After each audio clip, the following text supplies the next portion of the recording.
I've had three things that I need to address. You got it, I'm not going to listen then. Back here at the birch table, there is a video that every one of you need to have a copy of. It's called The Overview of America.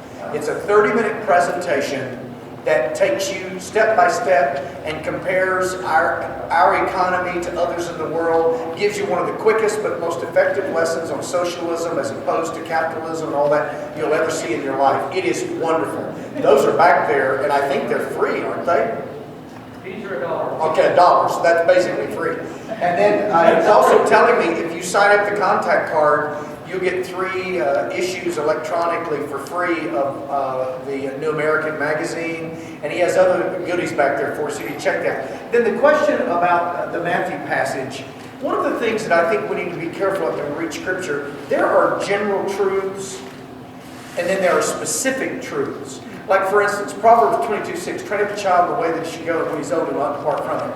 That is a general promise. That doesn't mean that every Christian's kid is going to go right, because we all know examples of kids that don't. So when Jesus is saying, render to Caesar what is Caesar's and to God God's, that is a general truth. And we have to be careful that we don't, like you said, eisegesis, read stuff in. And then the other thing is, a lot of times people say, well, you know, we're just called to be meek. And we typically see meek as quiet and reserved. Actually, the word meek, the phrase that we would use today is halter broken. A lot of times they'll say that's a meek horse. If you've been around horse people, that's a meek horse. What that means is that horse is halter broken, but it retains all of its strength. And if it wanted to, it could drag you all over the pasture while you're holding on to that halter. So what it means to be meek is not weak and timid. It means to have great strength under control, which would be the Lord's control. That's what meek means. So when they use that Romans 13, say, well, we're called to be meek, say, I totally agree with you. And then tell them what that actually means. And it'll, by the way, great job on Romans 13. I also have a paper that I've written on Romans 13 that's on my website, and at the very end of my presentation, I'll give you my website address. And you can check that out as well, and compare and contrast with Matt's. And you don't have to tell me his will be better. I get that already. You're not going to look at mine anyway. Okay. All right, let's get right into it. How about giving your website now so we all know? Well, I'll have to repeat it about 10 times. It'll be at the end on the screen. Okay. It'll be up there where you can see it. I also have cards back there, the book and all that. Okay, I'm going to be talking, obviously, about state sovereignty here. I've got a lot of material in this presentation, and more than likely, when we start my timer, we'll not have time to do it all. So I may have to skip over some slides, so please forgive me. Some of these have kind of been covered today, which will hopefully be helpful. If you go to the preamble to the Constitution, I typically put more emphasis on the Declaration, because the Declaration is our birth certificate. It has all the principles in it. The Constitution is just the way to fulfill those principles. So I actually put more weight on the Declaration. But anyway, if you go to the preamble of the Constitution, you're probably aware it begins, we the people of the United States, in order to form a more perfect what? Union. Okay, you all know it. It's union. Now, the framers and founders, and I separate the two. Founders came earlier. Framers were Madison, Washington, those guys, at least for me. They used the word nation, and they threw it around, but they basically meant by that a people. They didn't mean nation the way nation is used today. Because today, nation is used as one conglomerate, everybody governed by Washington, D.C. That is not what they meant, and that's why they talk about us being a union. A union of what? Well, a union of sovereign states. And this has been lost in our understanding, and so it's very important that we learn this. So are we a nation or a union? Well, if you go back to our founding documents, it's going to be a union. And the Constitution was a compact. They often refer to it as a compact. It's an agreement that's stipulated upon certain things. And you break the compact, and basically the union comes apart. And that's what many of the framers, especially those who were more prone to support a big centralized government, were very afraid of.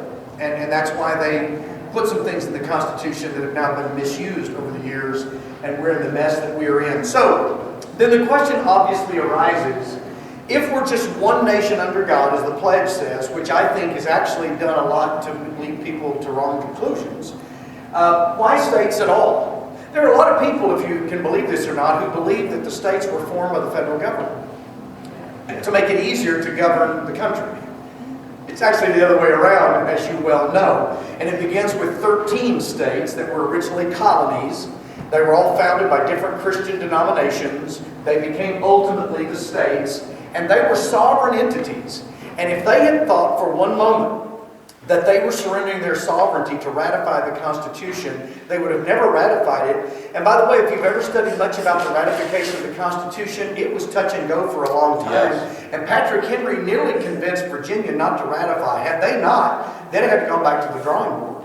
And there were reasons. It's not because he didn't want to work together. It's because he feared the kind of power that this central government was being given. Now, Alexander Hamilton is one that would fall into a big government guy, in my opinion. Now, if he saw what big government looks like today, he'd probably be pulling the trigger on a flintlock. Yes. But he was a big government guy in his day. And listen to what he said about the federal government in Federalist 33, that the federal government is a creature of the states. Meaning the states form the federal government, not the other way around. Now, when you think about that, think about using the word creature, Dr. Frankenstein. What is happening today is the creature that we've created is now killing the creator. And if we don't get this under control, it's going to end the same way the story ended. And that's not all that positive. So then why in the world have a federal government, which comes from federalism, but it's no more federal today than Federal Express in many ways. Why have a federal government than have state government that has all the same stuff? Well, let's talk a moment about redundancies. There are some places where redundancies are very important and we want them. Like in a cockpit, we want redundancies. When you jump out of that plane, you want another redundancy, right? You want 2 parachutes, not 1, right? But then there are places where redundancies are a freak of nature, like right there, a 5th leg. Another example here of a 5th leg there. Or in furniture, that's a redundancy that's unnecessary. There's another redundancy that's unnecessary. So when we have redundancies, there needs to be a specific purpose or they don't make any sense. So let's look at my home state, which would be very similar to yours. If you look at the states, okay, all of the states have official borders, legal official borders. Now, if we're just districts, why would you do that? You have legal borders. You have state constitutions. Here's a picture of the Oklahoma State Constitutional Convention in 1907. We all have these constitutions. Why have those if it's just the U.S. Constitution? And I'm not dissing the U.S. Constitution, but why have a state constitution? Why do that? Why have a state capital and go to all the expense that we have? Why have an official state legislature? Because all of our states have them. Most of them are bicameral. Why do all of that? In fact, I asked our legislature when I was in it, why in the world are we going to spend $400 million refurbishing this Capitol if we're just going to do everything the federal government says? Let's sell this thing, make a great museum, let's lay all of us off. We save the Oklahoma taxpayers a whole lot of money. I mean, and then we just buy an office downtown Oklahoma City and put a sign over it that says, the office of the Federal District of Oklahoma. Right. Why do all of this capital stuff in legislature? Why should I run and serve there and sit in that seat right there? Why have a state judiciary? Why have all the agencies? Why have a state chief executive that most states call a governor? Why do all of that? If that's an unnecessary redundancy, if the federal government is going to call all of the shots. Is this starting to kind of make sense to you? Right. So when I'm in the legislature, they're talking about, well, you know, if we do that, the feds this. If we do this, the feds will do that. So basically we were relegated to doing things like picking the state song and the state game, and we decided on dominoes in Oklahoma, so it's really manly kind of decision, you know, state bird and all that kind of stuff. I mean, you know, ultimately, it's almost stuff that doesn't matter. So then when you think about my state, I'm forced with a great dilemma, because I have to decide in my state, who am I going to listen to first? My state government or the government of Washington, D.C.? Which one do I owe the most allegiance to? It's also interesting to note that up until the war between the states, most people, especially in the South, referred to their state as their country. Yep. Yes. Robert E. Lee. Yeah, Robert E. Lee. He said he couldn't draw his sword against his own country, referring to Virginia. And he wasn't the only one who used that kind of verbiage. Now, I'm not supporting the Confederacy and their fact that they supported slavery. That was a bad move on their part, and God couldn't honor them because of it. But they considered their state their country. So then when we think about the Constitutional Convention in 1787 that met from May the 25th to September the 17th, and we begin to ask ourselves the question, well, what was going on in there? What were they wanting to accomplish? What was it? What was their aim? Were they trying to undermine state sovereignty? Well, for some of them, the answer is actually yes. Now, they weren't nefarious. They just simply believed that these states were too unwieldy. By the way, it was part of the state's fault because they were reneging on war debts from the War of Independence. Many of the states were not paying their debts. And so the federal government was there was no such thing as a federal government, but under the Articles of Confederation, they were finding it impossible to pay their debts, and states were reneging. So they're saying, well, what are we going to do to keep these unwieldy states working together? Because if we break apart, the British would just come back over and destroy us in detail, one state at a time. So that was a real concern, right? So I don't really fault the big government guys partially. So they put forth the Constitution. By the way, it was not having much luck out there in being ratified. As I told you, Patrick Henry nearly defeated it in Virginia, which would have been the death knell for it. So they said, well, why do you guys have so much trouble with the Constitution? By the way, the Black Robe Regiment was leading the fight against the Constitution. You may find that kind of surprising. So why do you have a problem? They said, well, the Constitution only lists the positive powers of the government. In other words, what it can do. It doesn't list the negative powers, what it can't do. And you know, they were more afraid of what the government could do to them than they were concerned about what the government could do for them. So they wanted to know, what can the government not do? So Madison goes back to the drawing board and he writes 12 amendments, of which 10 were ratified, that become the Bill of Rights, as we're all very familiar. Of course, we're all really familiar with the 9th and the 10th Amendments, which basically say that anything we didn't mention that is retained by the states, it's here. So in other words, they want to make sure that the citizens of the brand new states, 13 of them in number, understand that unless something is specifically designated in this Constitution as a power of the federal government, it automatically is the purview of the states. Now they're going to start to get some progress because they said, we promise that we will ratify these amendments, you ratify the Constitution, and they did, and so you have the first 10 amendments to the Constitution. Now here's the problem. Most people don't know this.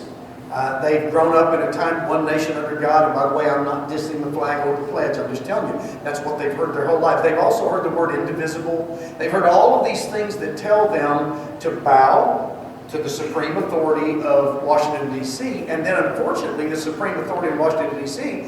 has not become 3 branches, but 1, the judiciary. And so now we're in a real pickle here. So what do we do? So what did the founders intend? Well, you can read what they wrote and know exactly what they intended.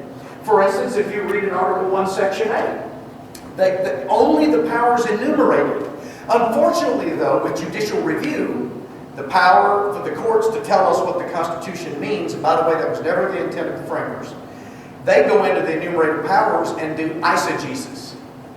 Remember the difference? Exegesis, saying what's there. Eisegesis, saying what you want to be there. Yeah. They're doing that with the Constitution. So the courts start inventing powers hidden in the enumerated powers.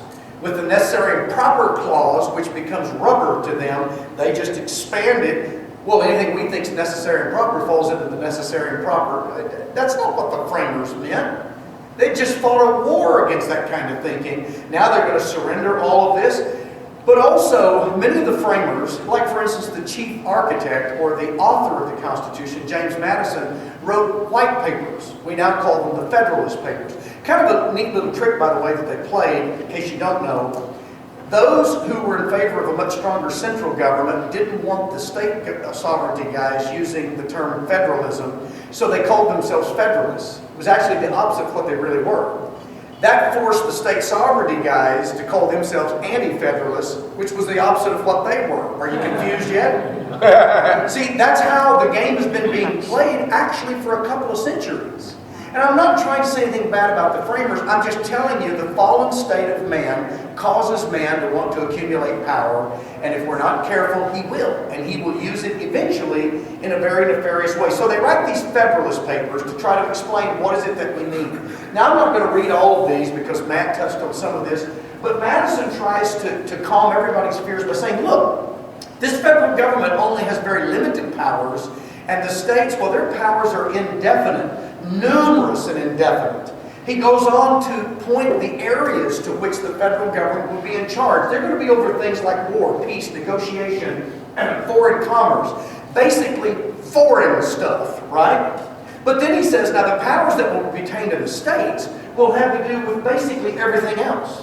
The everyday liberties and rights and concerns of the citizens. So you could throw health care into that.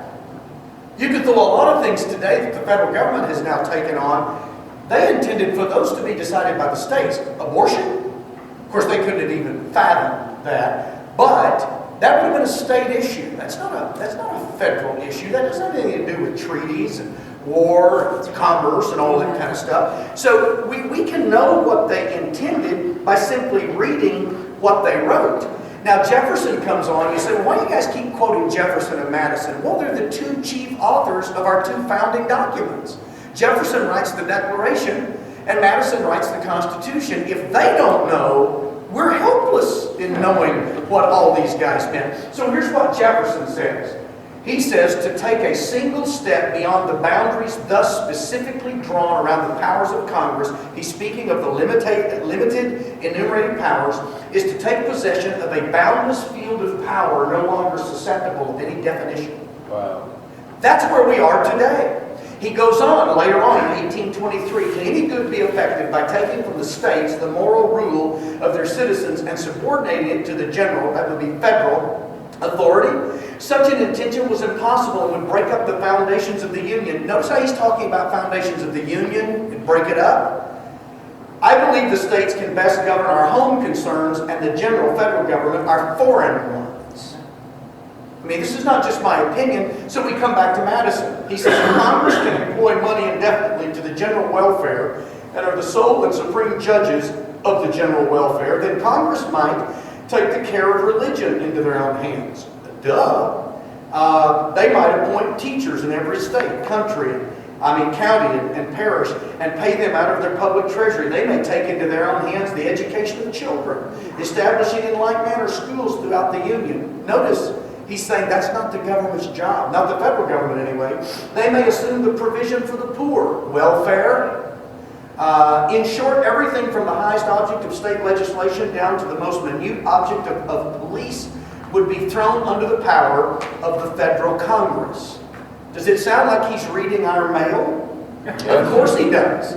Now listen to Jefferson. He goes on to say, our country's too large. Now, when is he writing this? 1800. I mean, anything west of the Mississippi, in fact, it's even further east than that, but let's just use the boundary of the Mississippi. Anything west of the Mississippi is no man's land. Our country's too large to have all of its affairs directed by a single government. Public servants at such a distance and from under the eye of their constituents must, from the circumstance of distance, be unable to administer and overlook all the details necessary for good government of the citizens and will invite the public agents to corruption, plunder, and waste. So how long did it take before this new federal government started to flex its muscles? Well, from 1789, when the Constitution was ratified, 1791. Western Pennsylvania farmers were protesting government taxation on their grain that was being distilled into liquor. One of the reasons, because it could be more easily kept and transported. And they believed that what the federal government was doing was unreasonable. So you know what General Washington did? Now, he's not General Washington anymore, but he was appointed to do it. He put together 13,000 soldiers and marched into Western Pennsylvania. What do you think those Western Pennsylvania farmers did then? They paid up. It's called the Whiskey Rebellion. Now here's the point I want to make, and I love George Washington, I'm not dissing him, but see, he was kind of a big central government guy. So what did they do early on? They taught people a lesson. They said, look, we're the federal government now. You don't work with us, we've got an army and we'll use it. So early on, things are starting to go off the tracks. Now, you go down a few more years, 1798, you have John Adams now, the second president of the United States, first vice president. He's a little bit paranoid. In fact, he was a whole lot paranoid and kind of had the little man's complex and all this kind of stuff. I'm not saying he wasn't a good guy. He just, like all of us, he had issues. So he signs the Alien and Sedition Acts. And basically what that says is you can't talk bad about the Congress, you can't talk bad about the president, or you're a traitor. What do you mean you can't talk bad about the president? You can't talk bad about the Congress? I mean, I thought we had freedom of speech here. Well, they were dead serious. You say, well, they weren't really serious about it. Well, here's how serious they were. They arrested 25 people. 10 of them were put in jail. 1 died awaiting trial. And they arrested 1 congressman. His name was Matthew Lyon from Vermont. Under the Alien and Seditions Act, he was sentenced to 4 months in prison, fined $1,000. Now, you think about that in 1798, how much $1,000 was. He was ordered to pay $60.96 in court costs. That's how serious they were. So it wasn't just a ruse that they were running. They were dead serious about this. You're not going to buck this big power. So then, what did the founders intend for the government to look like? Well, by their own writings, it was going to look like that. What does it look like today? That's what it looks like. We now have the exact opposite of what the framers intended. Now, they kind of saw it coming, especially Jefferson. Now, Jefferson, by all rights, was a state sovereignty guy. But he saw it coming. Now, in response to the Alien and Sedition Acts, both Madison and Jefferson wrote 2 resolutions, the Kentucky and the Virginia resolutions, to protest. And eventually the Alien and Sedition Acts got John Adams beat and Thomas Jefferson elected as the 3rd president. That's how serious this was. But here's what they said in the Virginia resolution, which is very similar to the Kentucky. Notice they talk about the compact. They're referring to the Constitution, but notice they use the word compact. Speaking of union, cooperative union, to which the states are parties, as limited by the plain sense and intention of the instrument constituting that compact, as no further valid than they are authorized by the grants enumerated in that compact. In other words, what he's saying is the Constitution is no more powerful than the states want it to be. They agreed to this, and the federal government is limited by this compact, i.e. Constitution. Now, a lot of people ask me, Dan, if we just got back to the Constitution, don't you think we'd be in good shape? And I always ask them, which one? The original Constitution that the framers wrote, or the one that we've amended and read into, things like the Necessary Proper Clause, the Enumerated Powers Clause, all these different things. Today, our Constitution really, in a lot of ways, does not resemble the original. Oh, some of the original words are there, but the courts have so twisted it and manipulated it that we're able to murder preborn Americans, and it's legal. You have a right to do that. Can you imagine what the framers would be saying right now about that? I'm convinced they'd be at war already. Now then, how is this happening? And this figures right into state sovereignty. Well, it all has to do, of course, with the Supreme Court. Did the Supreme Court intend for the, did the framers intend for the Supreme Court to have the final say? 1,000 times no. In fact, do you know where they had the Supreme Court meeting officially until the 1930s? In the basement of the Capitol. I lead tours to D.C. And when you go to the original Supreme Court chamber, it's in the basement. The other 2 branches were above them. They believed the most important branch was the one directly accountable to people, the legislative branch. Then second, the executive, and then last, the judicial. And by the way, the Supreme Court initially was not to be deciding what the Constitution says. It was actually going to be deliberating between foreign issues in America, between people in the states and the federal government. It was not going to be deciding what marriage is, or whether or not you can murder a preborn child. That wasn't even in their jurisdiction. Now, Jefferson warned us, and Matt, you've kind of hit on this, but I want to give a few quotes so you can get the tenor of what the writer of the Declaration is concerned about. There is no danger I apprehend so much as the consolidation of all our government by the noiseless and therefore unalarming instrumentality of the Supreme Court. He was very, very afraid. He said the original error was in establishing a judiciary independent of the nation, and which, from the citadel of the law can turn its guns on those they were meant to defend and control and fashion their proceedings to its own will. Boy, is he talking about us now. If, as the Federalists say, is what he was meaning, the judiciary is the last resort in relation to the other departments of the government, then indeed is our Constitution a complete felo de se, which means a suicide compact. The Constitution on this hypothesis is a mere thing of wax in the hands of the judiciary, which they may twist and shape into any form they may please. It should be remembered as an axiom of eternal truth in politics that whatever power in any government is independent, it is absolute also. In theory only, at first, while the spirit of the people is up, meaning they all feel good about everything, but in practice, as fast as that relaxes. In other words, when the people let down their guard, an independent governmental power will take charge. Independence can be trusted nowhere but with the people in mass. So the courts do not answer to the people, they're appointed, and so there's what we have.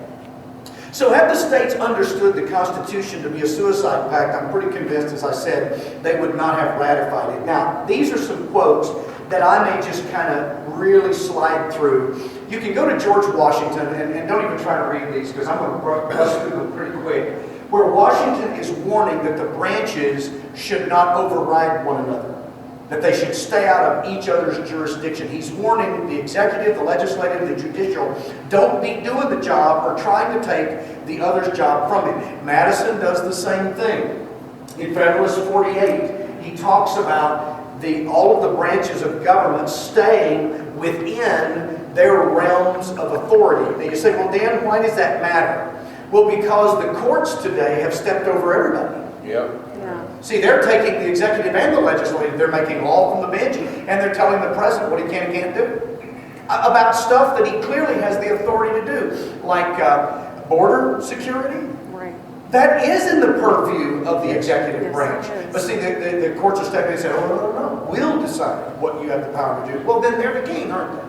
Listen to Jefferson. Nothing in the Constitution has given, he's talking about the judiciary, a right to decide for the executive more than to the executive to decide for them. Both magistracies are equally independent in the sphere of action assigned to them. The opinion which gives to the judges the right to decide what laws are constitutional and what are not only for themselves in their own sphere of action, but for the legislative and executive also in their spheres, would make the judiciary a despotic branch.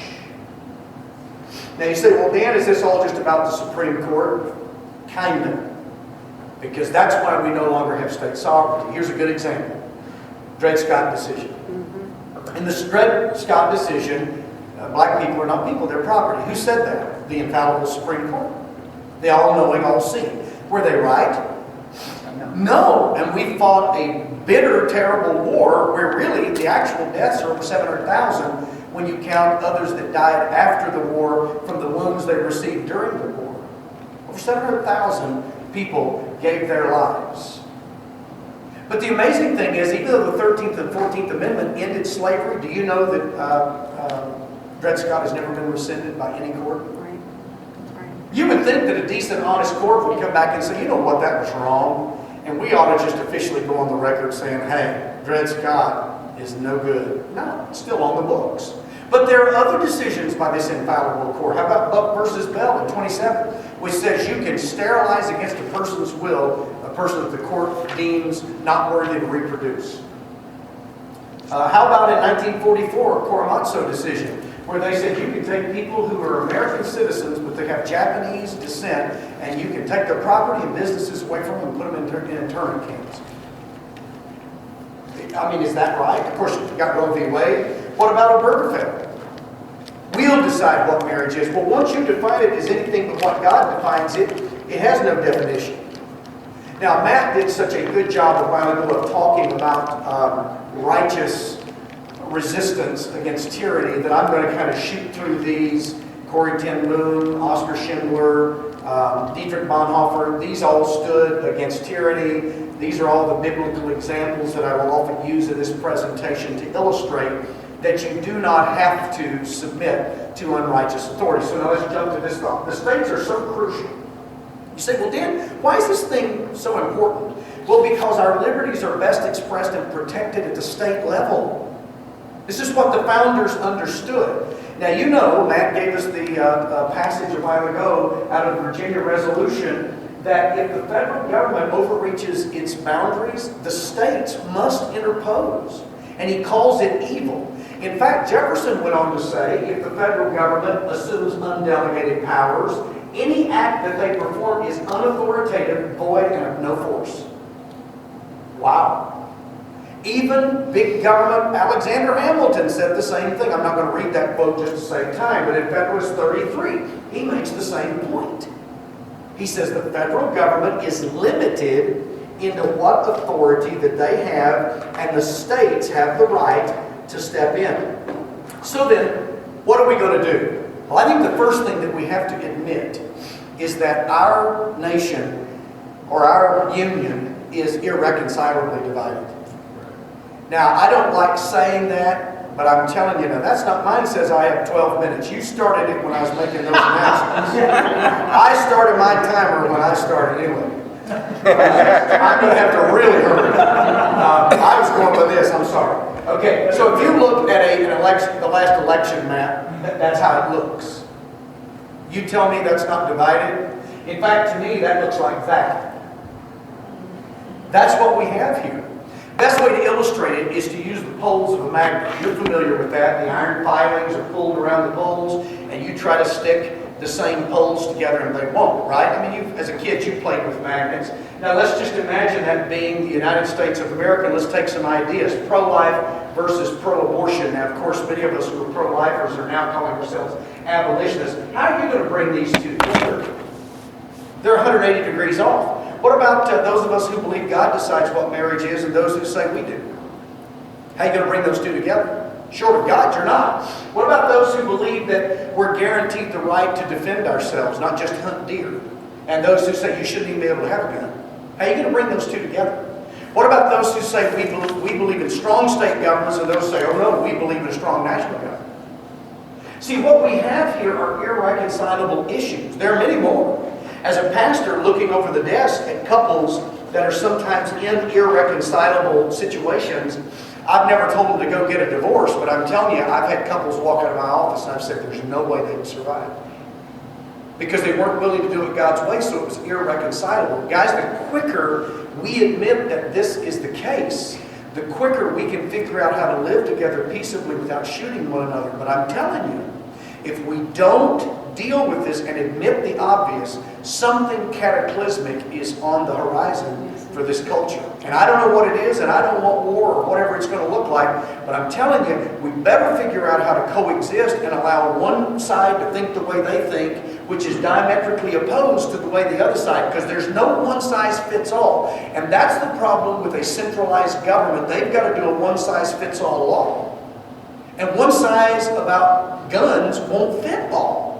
One size about the preborn nature of the human in a mother's womb is not going to satisfy all. So we know that this thing operates, according to the Declaration, from the consent of the governed. So what do you do when the government begins to get way off track? Well, Jefferson told us. Right there in our birth certificate, the options are laid out for us. Here they are. You're very familiar with it. He says, if the government becomes destructive of the reason for which it was created, to protect our inalienable rights, then here's the options. It's the right, later on, he says in the same document, duty. So it's more than a right, it's a responsibility of the people to do three things. Alter, that means to put it back on course, change it and get it back right. Abolish, that means to get a clean sheet of paper, start over. I think the framers would actually be appalled that we haven't done that yet. Yeah, I really do think. Now, they'd have asked us to stick to the Declaration, but you could. If you stick with those principles, whatever the Constitution looks like, if it supports those principles in the birth certificate, we're good. Or, if you've waited too long, later in the document he says you have to throw it off. That's what they were about to do. Well, typically, that is a very destructive process. So I want to finish up here by giving you a portion of the sermon, and then I'm done, Mike, so I'm trying to hurry here. I want to give you the portion of a sermon that was preached to the legislature in Massachusetts in May of 1776. This is a preacher named Samuel West. As you can see, he pastored in Boston, Massachusetts. And he was talking about what I believe figures right into state sovereignty. And here's what he said. A slavish submission to tyranny is a proof of a very sordid and base mind. All good magistrates, while they faithfully discharge the trust reposed in them, ought to be religiously and conscientiously obeyed. The reason why the magistrate is called the minister of God is because he is to protect, encourage, and honor them that do well, and to punish them that do evil. Therefore, it is our duty to submit to them, not merely, he says, for the fear of being punished by them, but out of regard to the divine authority under which they are deputed to execute judgment and to do justice. If magistrates, though, are no further ministers of God than they promote the good of the community, then obedience to them neither is nor can be unlimited. For it would imply a gross absurdity to assert that when magistrates are ordained by the people solely for the purpose of being beneficial to the state, they must be obeyed when they are seeking to ruin and destroy it. Unlimited submission and obedience is due to none but God. Amen. Whenever then the ruler encourages them that do evil and is a terror to those that do well, as soon as he becomes a tyrant, notice his definition of tyrant, doing the opposite of what Matt was teaching us in Romans 13, he forfeits his authority to govern and becomes the minister of Satan, and as such ought to be opposed. Amen. Guys, that's what state sovereignty is. Now, I'm not calling for another break, and it never was a civil war, because the Confederacy was actually an organized country. You may not agree with them, but they were. Civil wars happened within one country. But the point is, I'm not calling for something like that. But I'm telling you, if we don't face this problem and find a way to prevent that, I'm afraid we're going to have that in some modern version. Or we're going to have a totalitarian takeover, and people like AOC and her squad are going to be in charge. So I want to close with this. I would encourage all of us, I'm going to skip through this quote. I want to encourage all of us, trying to back this thing up here, to recognize that state sovereignty may be the only firewall left.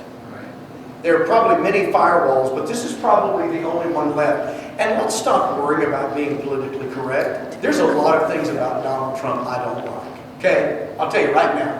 But I thank God that Donald Trump is in that White House instead of Hillary Clinton. Can you imagine what things would be like right now?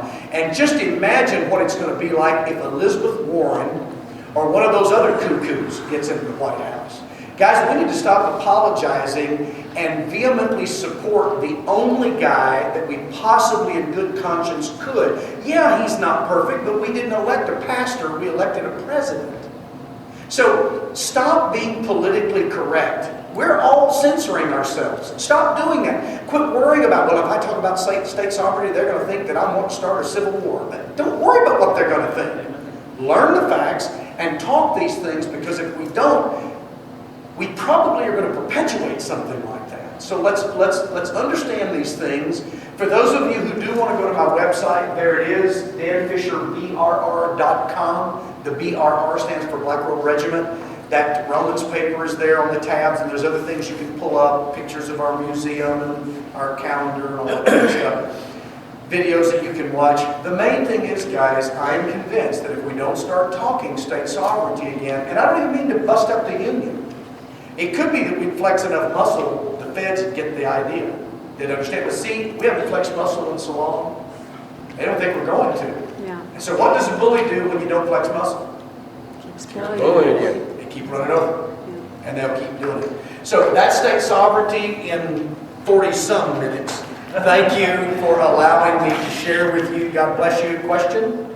Are you okay with that real quick? Yeah, a couple of Okay. quick questions right here, Dan. What's that? A couple of quick questions. I think, Okay. right here. I don't want to start down a pessimistic path, but Yeah. your screen with the magnet on it and, Yeah. and the obvious polarization Uh-huh. and the list that, like you said, could go on forever. Yeah, it could. How in the world could you put that back together? Well, you can't put it back together, but if you go back to the 1780s, the colonies were the same way. There were people that wouldn't allow Quakers in their state. Okay, if you're a Quaker and you got over to Virginia, quite often you'd be hanged. I mean, that's how violent they viewed their own doctrinal positions, but they somehow learned to coexist. And so if we're even going to try to solve that, we've got to return those authorities back to the state. See, if you don't use the one-size-fits-all, but Missouri decides what you're going to do with firearm ownership. Missouri decides what you're going to do with the life of the preborn. Missouri decides who defines marriage. Let the other states that are too far gone go ahead and run off the hill, and when they do, we'll go buy their land for dime on the dollar stuff and reclaim it for good stuff. But the bottom line is, the only way I can see, short of some miracle of God, now we can have a great awakening and that would fix it, but is for the states to be over what the framers intended for them to be over and get it out of the federal court's power. And do you believe then that the market would actually, encourage people to move to where they're more? Sure it would. That's what the founders intended. Yes. Liberty would draw citizens. You better believe it. I found- People are doing that anyway now. They're They're leaving doing it. California in droves. Yeah.